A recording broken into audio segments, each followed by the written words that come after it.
Welcome to my channel where we discuss everything and all things politics, economy, and development in Nigeria and around the world.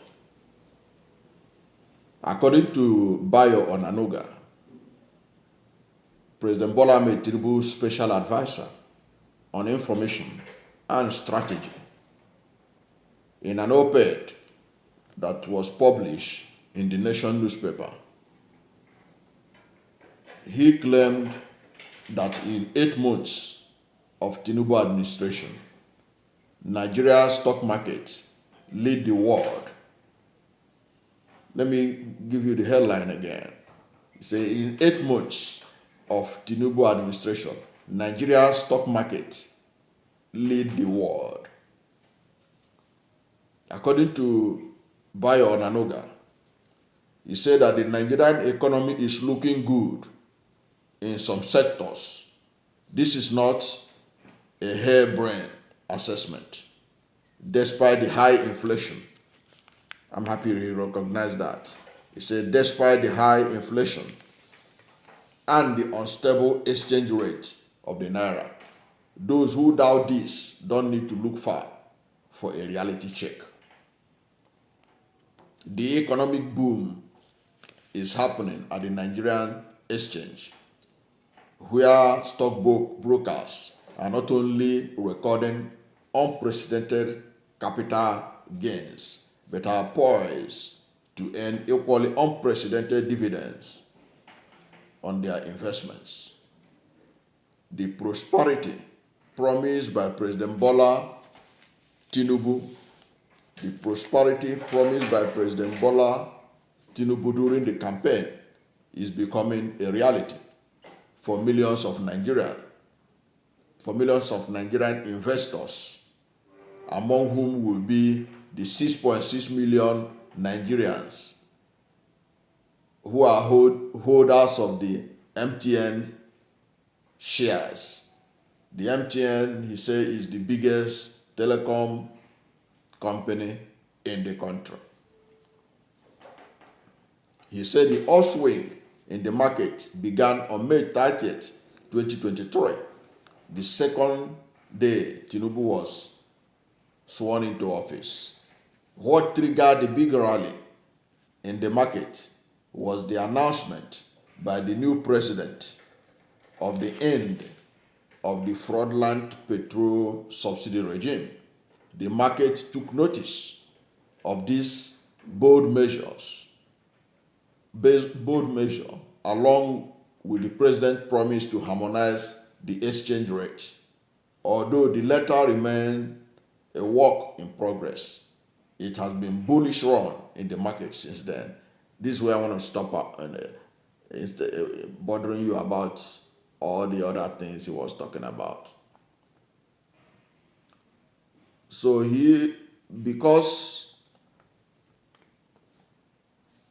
investors, shareholders of some companies are doing well in the Nigerian stock market,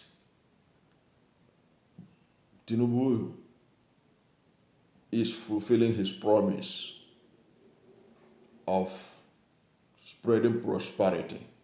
That's what he's saying. He said the 6.6 million shareholders of MTN in a country of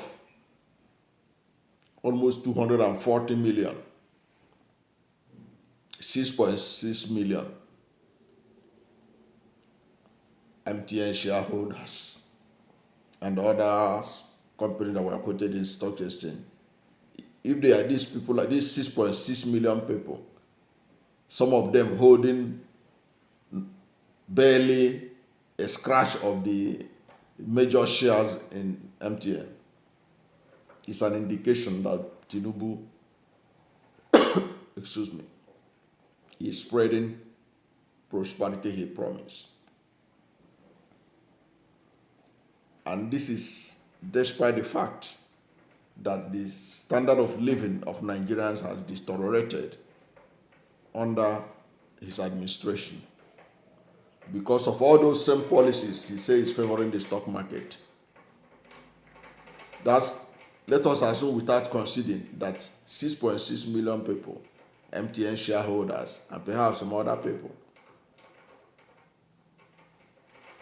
They are getting higher, they are likely to get higher return on their investment. How does that impact the average farmer in Sokoto? How does that affect the average farmer in Nsukka? How does that impact the average farmer in Owerri, who goes to the market and buys a bag of rice at higher the minimum wage of Nigeria? What happened to the civil servant whose salary is not up to whose bag of rice, the bag of rice, for him to buy it, he has to generate money higher than his minimum wage? What happened to Nigerians who, most of them, because of past governance over the years, depend on largely imported goods and services, who can no longer afford their daily needs because things they took for granted years ago are now beyond their reach? The price of food stuff. And I'm happy that in recent time, when Tinubu visited during the holiday, the people of his Lagos reminded him that they were hungry. That should be a measure of whether he's doing well or not.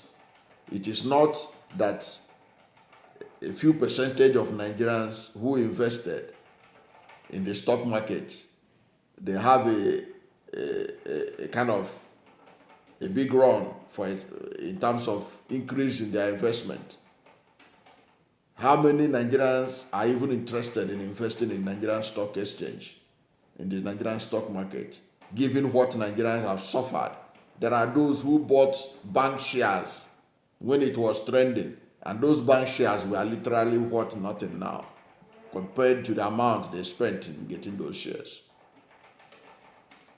Before this government can talk about that they have improved the life of Nigerians, they should be able to go to the streets and talk to the people. People who pay higher transport costs than they were paying before Tinubu became president. People who buy bread higher today than it were before Tinubu became president. That's what should be done. The question to ask any Nigerian for you to know whether Tinubu has done well in the past 6.5 months he has been in charge is to ask them, are you better off today than you were before May 29, 2023? The Tinubu people team should go to the streets of Nigeria and pose that question. Then when they come back, if Onanuga is sincere with his assessment of the Tinubu administration, he will write something that will interest Nigerians. Until that question is answered, until Tinubu's government get the answer to that question, are Nigerians better off today than they were before May 29, 2023? The administration has no right to be banding figures from the stock market or elsewhere to show that they are doing well. When they do well, Nigerians will be their best advertisers. I can tell you that for free. Just to improve the lifestyle of Nigerians a bit, they will sing your praises to the high heavens. Until they do that, they should stop deceiving themselves and those they think they want to woo through media propaganda. Thank you for watching this video, and if you are new to my channel, you have not yet subscribed to my channel, please subscribe to my channel, hit the subscription button, hit the notification bell. When you subscribe to my channel and hit the notification bell, anytime I have a new video, you'll be among the first to know. God bless you. And please don't forget to like this video, because when you like it, God will rank it high and recommend it for more people. Thank you, and God bless you and yours.